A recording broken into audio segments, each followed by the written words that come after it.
شوہر اور سالی کے غیر ضروری تعلقات۔ میری بڑی بہن کے شوہر بیرون ملک میں ہیں، تقریباً 3-4 سال ہو گئے ہیں، ان کا کوئی بھی کام ہوتا ہے تو میرے شوہر سے کرواتی ہے، یعنی میری بڑی بہن کے شوہر، یعنی ان کی بہن ان کے شوہر سے جو بھی کام ہو گھرداری کا وہ کرواتی ہے۔ کبھی خود بھی ان کے ساتھ چلی جاتی ہیں، پہلے میں نے کچھ نہیں کہا لیکن بعد میں مجھے کھٹکا ہوا تو میں نے اس سے منع کر دی، لیکن اس کے باوجود یہ سلسلہ جاری رہا۔ کئی دفعہ میری شوہر سے لڑائی بھی ہوئی اس بارے میں، مگر وہ بولتے ہیں کہ ہمارا دل صاف ہے۔ اب میں بہت پریشان ہو گئی ہوں، مجھے کیا کرنا چاہیے؟ آپ نے غلطی کی ہے، کتنا بھی دل صاف ہو، سالی نامحرم ہے، بھابھی نامحرم ہے، ان کے ساتھ بے تکلف ہونا، ہا ہو ہی گپے لگانا، ان کے ساتھ شاپنگ کے لیے بازار میں جانا حرام ہے، ناجائز ہے، اسلام نے پابندی لگائی ہے۔ اس بحث میں اسلام آپ کو پڑھنے کی اجازت ہی نہیں دیتا کہ آپ کی نیت کیا ہے۔ یہ غیر مسلموں کے مسائل ہیں، وہ لوگ کیا کرتے ہیں، ایکچولی ہمارا دل صاف ہے اور ایکچولی کچھ نہیں ہوتا، یہ تو بھابھی تو بہن کی طرح ہوتی ہے اور سالی تو آدھی گھر والی ہوتی ہے وغیرہ وغیرہ۔ تو ان کا کلچر دیکھیں آپ کیا ہو چکا ہے، برباد ہو چکا ہے، گھروں میں کتنی بدکاریاں ہو رہی ہیں۔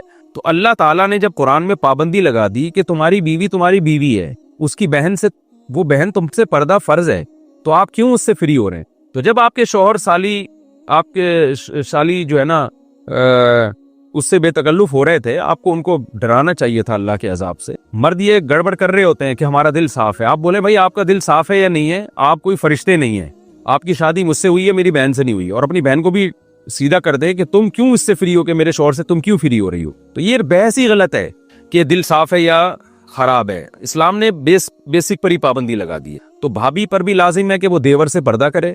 الحمدللہ میں نعمت کے طور پہ بیان کر رہا ہوں، شو مارنے کے لیے نہیں، میں اس لیے بیان کر رہا ہوں کہ لوگ کہتے ہیں کہ یہ آج کل ممکن ہی نہیں ہے جوائنٹ فیملی میں پردہ۔ تو ہم 4 بھائی ہم گھر میں اکٹھے رہتے تھے، ہمارے والد صاحب کا گھر تھا، 200 گز کا گھر تھا، کوئی یہ بھی نہیں کہ 1000 گز کا کوئی بنگلہ ہو، 200 گز کے گھر میں ہم 4 بھائی اور 4 کی زوجات بھی رہتی تھی۔ اللہ کا شکر ہے ہم نے کبھی ہماری بھابھی ہمارے سامنے نہیں آ کے بیٹھی، ہم رہے ہیں، کئی سال اکٹھے رہے ہیں، بھابھی ہم سے پردہ کرتی تھی، میری زوجہ میرے بھائیوں سے پردہ کرتی ہیں، حالانکہ ہم سب بھائی بے تکلف ہیں، لیکن ایسا الحمدللہ نہیں ہوتا تھا، اب بھی نہیں ہوتا کہ بیٹھے ہوئے اور جناب فری ہو رہے ہیں، بھابھی سامنے آ کے بیٹھ گئی اور گپے مار رہے ہیں۔ ہمیں تو حیرانگی ہوتی ہے گھروں میں کیا ماحول چل رہا ہے، کیا بیہودگی والا ماحول ہے۔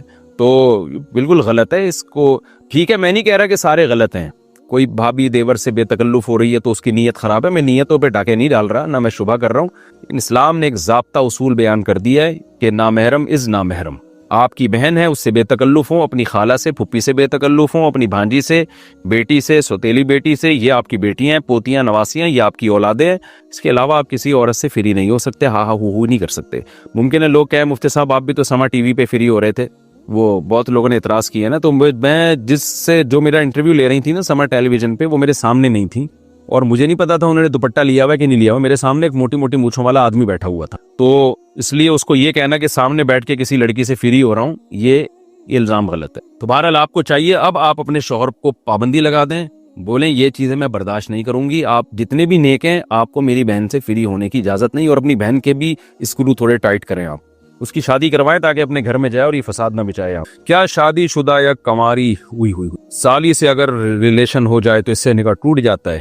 دیکھو سالی سے ریلیشن حرام ہے، بہت بڑا جرم ہے، وجہ اس کی یہ کہ اس سے نکاح جب حرام اللہ نے کر دیا تو زنا تو اور زیادہ حرام ہے اس سے، لیکن اس سے نکاح نہیں ٹوٹتا۔ اگر کوئی خدا نخواستہ سالی سے کسی کا ریلیشن ہو جائے تو بیوی سے نکاح خراب نہیں ہوتا، بیوی سے نکاح جب خراب ہوتا ہے جب بیوی کی ماں سے یا بیوی کی پہلے شوہر سے کوئی بیٹی تھی اس سے اگر اللہ نہ کرے کوئی ریلیشن ہو جائے، یا بیوی کا ریلیشن ہو جائے شوہر کے باپ سے، یا شوہر کا کوئی پہلی بیوی سے بیٹا ہے اس سے، تو پھر میاں بیوی کا ریلیشن خراب ہو جاتا ہے۔ لیکن آج کل یہ بے پردگی کی وجہ سے یہ عذاب ہو رہا ہے، سالی پر لازم ہے کہ وہ اپنے بہنوئی سے پردہ کرے۔ وہ بات آپ سے کر رہا ہوں، یہ بھی ہمارے مذہب کا حصہ ہے، اپنی باڈی کو بہت زیادہ چھوئی موئی بولو مت بناؤ۔ پتہ ہے کچھ ٹینشنیں ایسی ہیں کہ وہ ٹینشنیں اٹھانا آپ کی ٹینشن ختم کرنے کا ذریعہ بنتا ہے، اور کچھ ٹینشنیں ایسی ہیں کہ ان سے جان چھڑانا ٹینشن کا ذریعہ بنے گا۔ ایک چرسی، وہ چرس نہیں پیتا، خوشی ہوتی ہے یہ ٹینشن ہوگی اس کو جب چرس نہیں ملے گی، ٹینشن۔ لیکن اگر وہ یہ ٹینشن اٹھا لے گا تو ہمیشہ کی ٹینشن جان چھوٹے گی کہ نہیں چھوٹے گی؟ کیا خیال ہے بھائی؟ جو سگریٹ پینے کی ٹینشن، سگریٹ پینے کا عادی ہے، وہ جب سگریٹ نہیں پیے گا تو خوشی ہوگی یا ٹینشن ہوگی؟ ٹینشن ہوگی۔ لیکن یہ ٹینشن چند دن اٹھا لے تو یہ بہت بڑی ٹینشنوں سے اس کو نجات دے دی, خرچہ بچ جائے گا اس کا. اور وہ جو اس کی سگریٹ نہ ملنے پر طبیعت خراب ہوتی تھی, وہ طبیعت خراب ہونا بند. سگریٹ پینے کے بعد جو اس کو سکون ملتا تھا, وہ سگریٹ پیے بغیر ہی ملنا شروع ہو جائے گا. کیا خیال ہے بھائی؟ تو جو سکون کے پیچھے بھاگتے ہیں نا, ان کو سکون کے علاوہ سب کچھ ملتا ہے. میں نے اور آپ نے یہ دیکھنا ہے کہ اللہ رسول کا حکم کیا ہے, اس کو فوکس کرو گے تو سکون آپ کے پیچھے بھاگے گا. ابھی لوگ سکون مارکیٹوں میں جا کے خریدنے کی کوشش میں, یہ خریدنے والی چیز نہیں ہے, دل اللہ کے ہاتھ میں ہے. نبی صلی اللہ علیہ وسلم نے فرمایا کہ انسان کا قلب بین اصبعی الرحمن, رحمان کی 2 انگلیوں کے بیچ میں ہے, 2 انگلیوں کے بیچ, جس طرف کو چاہتا ہے پلٹا دیتا ہے. تو اس لیے ہم نے فوکس کرنا ہے اللہ اس کے رسول کے حکم کو. یہاں ایک اور بات میں آپ سے عرض کروں, ہم سکون تلاش کرتے ہیں کھانے پینے میں, تبھی آج کا مسلمان ہر وقت جگالی کرتا ہے. کیا خیال ہے؟ بولو نا, کیا ہو گیا؟ ہر وقت کیا کرتا ہے؟ جیسے بکریاں نہیں ہر وقت کھاتی ہیں, جب نہیں کھاتی تو پھر ویسے ہی منہ چلتا رہتا ہے. ہماری بکری کو آگے دیکھ لینا کسی وقت, جب کھانا ہوگا تو کھا رہی ہوگی, اور جب نہیں ہوگا نا تو منہ چلا رہی ہوگی. اس کے علاوہ کوئی اور کام ہے؟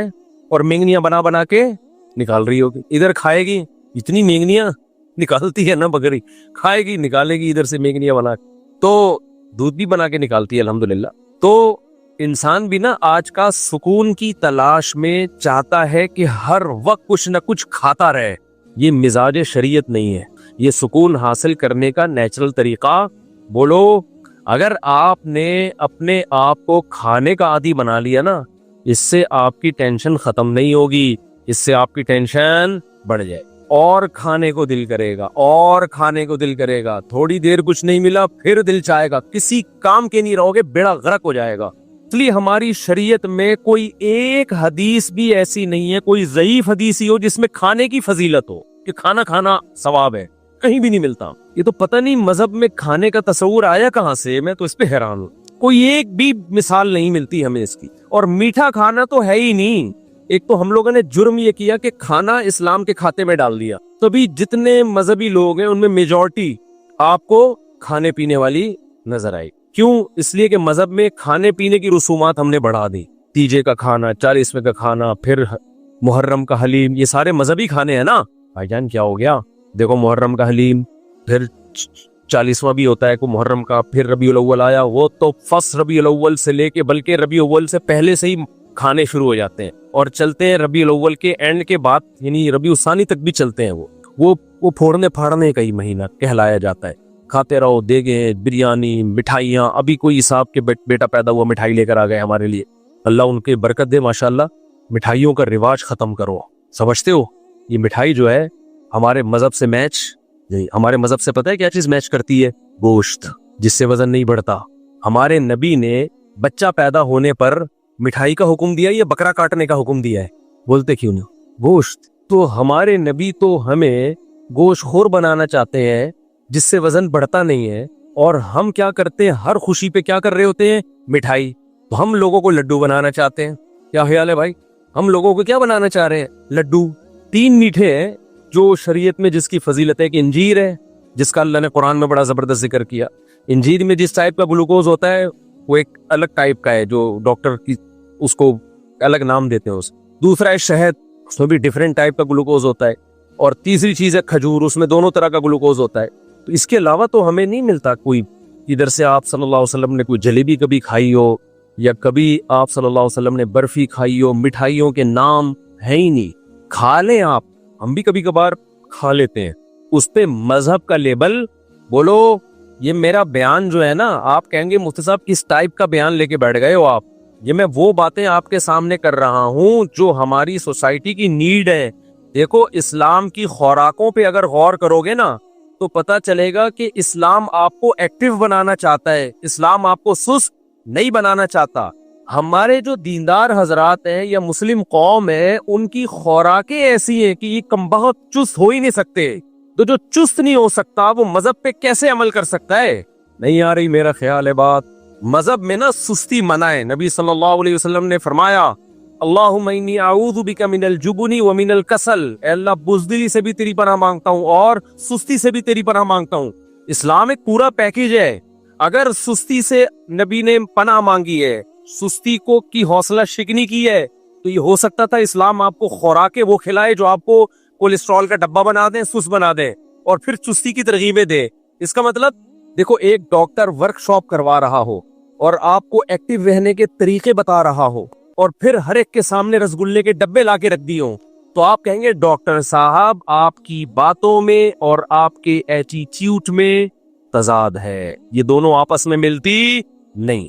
اور آسان مثال, ایک ڈاکٹر آپ کو کینسر کے خلاف موٹیویٹ کر رہا ہو, سمجھا رہا ہو کینسر بہت خطرناک ہے, کینسر سے دور بھاگو, کینسر سگریٹ سے ہوتا ہے, کینسر موٹاپے سے ہوتا ہے, کینسر فلانی چیز سے ہوتا ہے, کینسر ڈمکانی چیز سے ہوتا ہے.